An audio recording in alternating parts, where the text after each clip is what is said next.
Hello everyone, so here we are, the 10th of February, and as you can see I've got my January and my February seeds out. I am what feels like very behind, especially if you follow other gardeners and gardening groups. Lots of people are sowing at the moment, but it's not too far behind, it's actually okay. So what I'm going to do, I'm going to go through what I've got for January and see what it is I want to sow. So what I do at the beginning of the year, usually over Christmas time, I go through my seeds and I put them into month piles, and Rose did these little labels for me a few years back now, which I still use. And so these are the ones that could be planted in January. And then I'll just go through, see what I want to sow. Leeks, yes. Cabbage, yes. Cauliflower graffiti, that's the purple one we had great success with last year. That's a definite yes. Cauliflower, maybe, I'll see. Shallots, well, I've actually bought some shallot bulbs, so I shall be using those instead at the moment. Now, I've got 2 tomatoes here. I've got a San Marzano left over from last year and a Coir de Boue, which I haven't sown.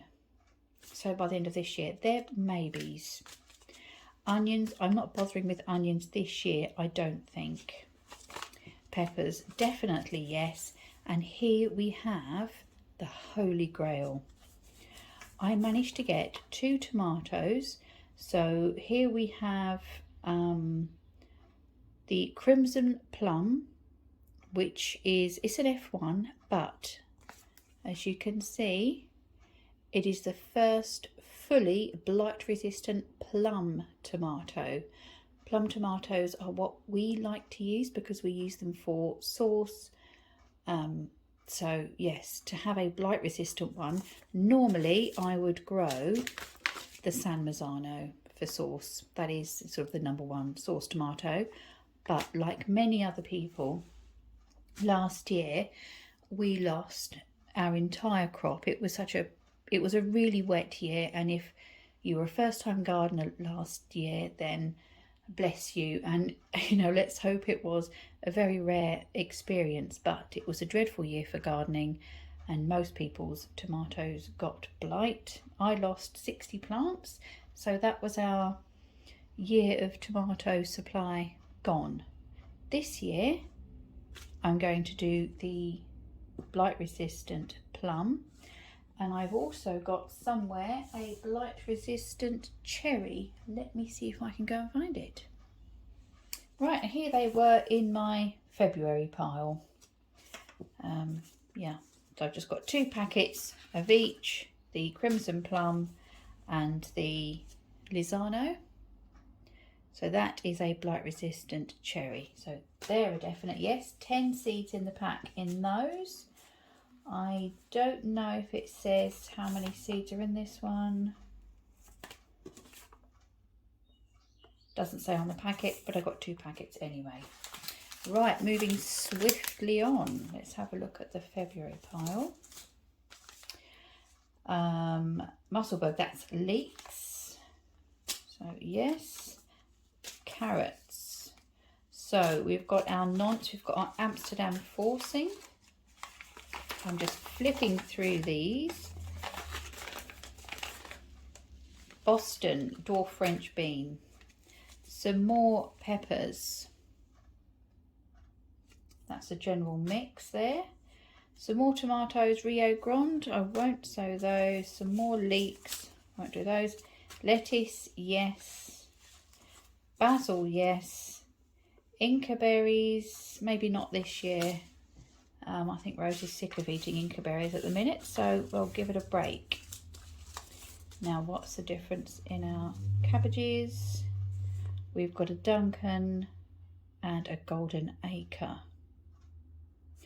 Let's do the Golden Acre this year. Right, so that is our set for this year. What I'm going to do today are the tomatoes and the chilies. Got this selection last year. which was really good. It's a selection of sweet bell peppers and the hot chili peppers. Put those with where's my tomatoes? Tomatoes. Carrots obviously straight in the ground. Basil will want a pot of its own. The rest can just be done as and when. So pop them to one side. Now let's move on to sowing these. Okay, so I've prepared my soil here and I've done a mixture of Jack's Magic compost, and I've just put some vermiculite in to add a bit of drainage. Now I've got 6 of these containers, but I've put 2 somewhere safe. I don't know where they are, so I'm just going to sow the 4 today and hopefully the other 2 will turn up. I do need to get some more of this size. These are ones that go in the windowsill tray for bottom watering. They're very handy. So I've had to whittle down what I'm going to sow yet again, and we want 2 things. One is I want a good crop of tomatoes this year, and the second is this is all I've got left of my dried chilies. So this is all the chilies that we grew last year, all the different varieties. They're not all of the ones we grew last year, and for most of them I dehydrated and just chopped up and put in a jar. This is how we use them. We did use a load fresh when they were coming off the vine, but we grew a great quantity and this is a good way to preserve them. This year I do want to also make some chili sauce. We still have a lot of shop bought sauce, so when the chilies are coming off I will reassess then whether we make sauce this year or whether we just use up what we already have. So what I've decided is I've double checked these. There are 10 in the packet, each of these. So I'm going to sow 1 of the plum, 1 of the cherry, and then I loved these last year, the Hungarian hot wax. They were absolutely brilliant. So I'm going to sow them, and I've also decided in the last one to sow some of this mix of hot shake. Again, they will just all go together and be dried like that. So this is what we're going to do. I do them all the same. I won't, actually I've got one of these that is open, so I'll use that one. You know how to sow seeds. So these come in a strange little foil packet.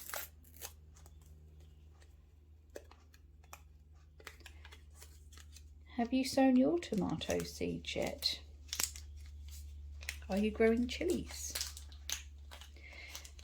Now, sowing them early is all very well. I'll talk to you when I get these out. Sowing them early is all very well, and they will germinate nicely in your house. The thing you need to think about is seeds need warmth to germinate, but they need light to grow once they have germinated. So I'm just doing this off camera.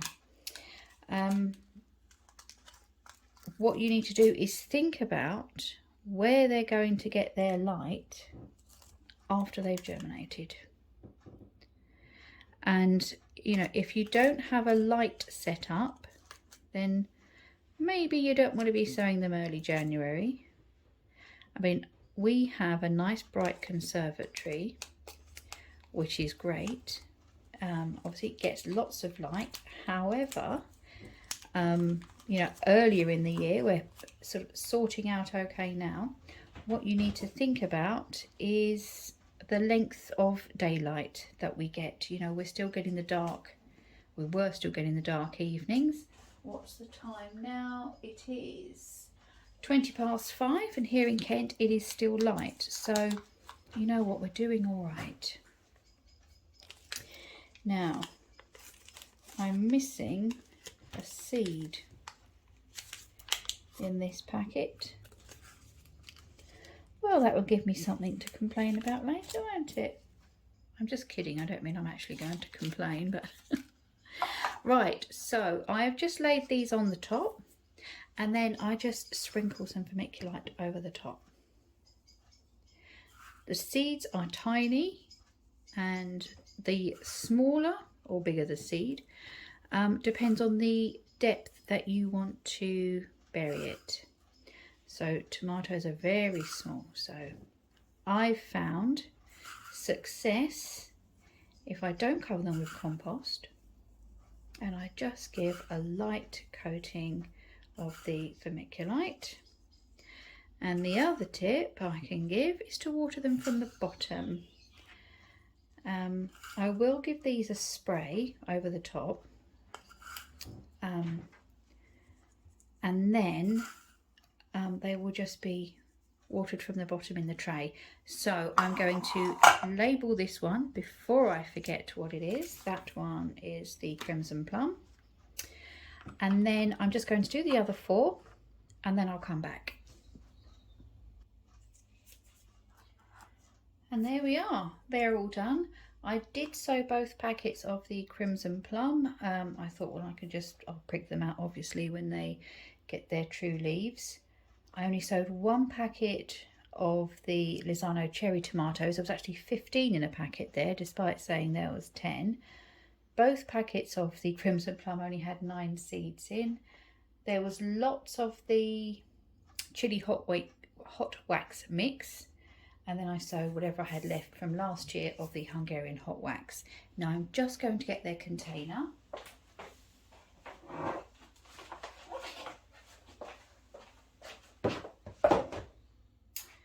And this is what they go into.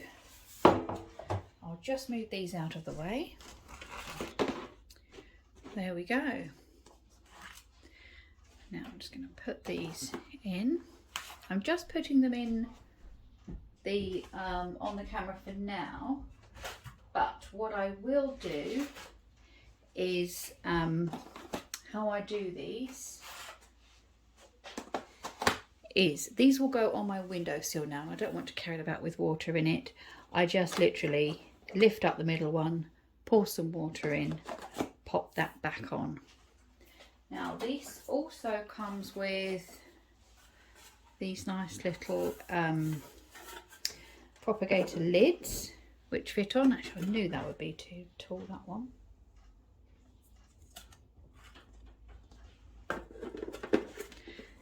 There we go. And you want to leave the vents open so that it doesn't get too much condensation inside, which can make them go mouldy. So I shall put these on, pop them on my warm windowsill in the lounge, and then when they've grown a little bit we shall pop them on.